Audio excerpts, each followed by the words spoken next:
అదే RTV app వార్తల్ని క్షణాల్లో చదివే అవకాశం ఉంటుంది. ఒక న్యూస్ పేపర్, ఒక టెలివిజన్ ఛానల్ మీ చేతుల్లో ఎప్పుడూ ఉంటాయి.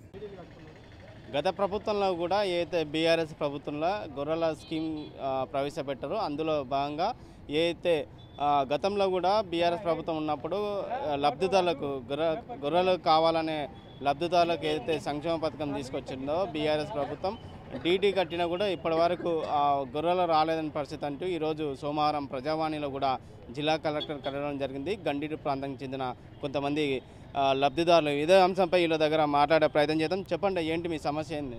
సార్, మేము గత ప్రభుత్వంలో గొర్రెల కాపరుల కోసము స్కీమ్ పెట్టారు గొర్రెలకు ఇవ్వడానికి. అయితే మేము ఒక్కొక్క యూనిట్కు 43,750 రూపాయలు డీడీ కట్టాము. అయితే గొర్రెలు ఇస్తామని చెప్పారు. ఇస్తామనుకున్నాములే, కొన్ని విలేజ్లో కొన్ని ఇచ్చిండ్రు, కొన్ని రూపాయలు చారనంత ఇచ్చిండ్రు. ఇంకా మాకైతే దగ్గర మేము మా విలేజ్లో 80-90 యూనిట్లు కట్టినాము. అయితే ఇస్తాం అనుకుంటే ఎలక్షన్ కోడ్ పడ్డది. ఎలక్షన్ కోడ్ పడింది. ఇప్పుడు అప్పటి నుంచి దగ్గర 10 నెలలు అవుతుంది మేము డీడీలు కట్టి ఇక్కడ డీడీలు. అయితే అప్పటి నుంచి మేము అడుగుతూనే ఉన్నాం, ప్రతి ప్రజాప్రతినిధిని, కలెక్టర్ని, డీడీలని, డాక్టర్లని అందరిని అడుగుతున్నాము. ప్రభుత్వం మారింది, ఇస్తారు, ఏం చేస్తారో మాకేం ఇన్ఫర్మేషన్ వస్తలేదు అని అంటే మేము ప్రతి ఒక 10 విలేజ్ల్లో వచ్చినాము. కలెక్టర్ దగ్గర వస్తే మాకు ఇంకా ఇన్స్ట్రక్షన్ ఏం రాలేదు బాబు, మేము వచ్చినాక చెప్తాం, కానీ అంతవరకు అయితే మేము ఏం చేయలేము. పై వాళ్ళు గవర్నమెంట్ ఏం చెప్తే అది మేము ఏం చేస్తాం, కానీ మా చేతులు ఏం లేదని చేతులు దులిపేసుకుంటున్నారు ఆఫీసర్లు. రైట్. అంటే మీరు గతంలో ఎంత గొర్రెల కాపర్లకు ఎంతమంది ఎన్ని గొర్రెలు ఇస్తున్నారు, మీరు ఎంత డీడీ కట్టిండ్రు? మేము ఒక్కొక్క యూనిట్కు 43,750 రూపాయలు కట్టినాం. 43,750 రూపాయలు. అయితే ఒక 20 గొర్రెలు ఒక పొట్టేలు ఇస్తామన్నాడు. అయితే ఇంతవరకు రూపాయల డీడీలు కట్టిపించుకున్నారు. మాకు ఇప్పుడు రైతులను మాత్రము నట్టింట్లో ముంచే ప్రయత్నం అవుతుంది. మేము బాగా వడ్డీలకు తెచ్చారు, 3-4 రూపాయల వడ్డీలకు తెచ్చి కట్టినాము. మాకు ఆదుకోవాలని గవర్నమెంట్ని కానీ కలెక్టర్ని కానీ అందరినీ వేడుకుంటున్నాము.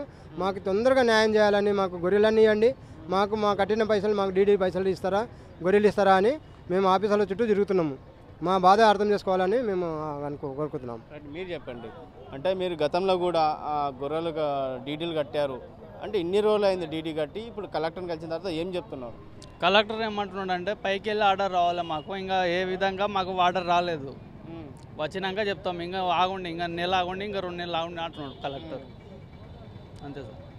అంటే ఎన్ని రోజులు డీడీ? మేము డీడీ కట్టి 8 నెలలు అవుతుంది సార్. 3 రూపాయల మిత్తికి తెచ్చి కట్టుకున్నాం, ఏం చేయలేదు. ఒకరొకరం 2 కట్టుకున్నాం. 1,00,000 రూపాయలు నెలకు 3 రూపాయల మిత్తి అవుతుంది, 3,000 అవుతుంది నెలకు. ఏనుడు తెచ్చి కట్టుకోవాలి మేము, మాకు ఏదో న్యాయం చేయాలి. డబ్బులు ఇస్తారా, గొర్రెలు ఇస్తారా, ఏదో మాకు ఇస్తే చాలు. మొత్తం మీద చూసుకున్నట్లయితే గత ప్రభుత్వంలో ఏదైతే గొర్రెల పంపిణీ కార్యక్రమం చేపట్టింది, గొర్రెల పంపిణీ కార్యక్రమం నేపథ్యంలో కూడా ఉమ్మడి జిల్లా వ్యాప్తంగా ఉన్న ఏదైతే గొర్రెల కాపర్లు అయితే లబ్ధిదారులు ఎవరైతే ఉన్నారో వాళ్ళు ఒక్కొక్కరు 50,000 డీడీ తీసుకున్నాం, ఇప్పటి వరకు గొర్రెలు పంపిణీ చేయలేదు, ఖచ్చితంగా మాకు గొర్రెలన్నా పంపించేయండి, లేదంటే మా డబ్బులు మాకన్నా వాపస్ ఇవ్వండి అంటూ కూడా వాళ్ళు జిల్లా కలెక్టర్ వినతి పత్రం ఇవ్వడం జరిగింది. ఈ నేపథ్యంలో కూడా ఈ ప్రభుత్వమైనా గుర్తించి మాకు గొర్రెలను ఇవ్వాలి, లేదంటే డబ్బులను ఇవ్వాలని వారు డిమాండ్ చేసిన పరిస్థితి కనిపిస్తుంది. ఆ టీం మహబూబ్ నగర్. మరిన్ని వీడియోస్ కోసం ఛానల్ ని సబ్స్క్రైబ్ చేయండి, లేటెస్ట్ అప్డేట్స్ కోసం వాట్సాప్ ఛానల్ ని ఫాలో చేయండి, అండ్ లింక్ డిస్క్రిప్షన్ లో ఉంది.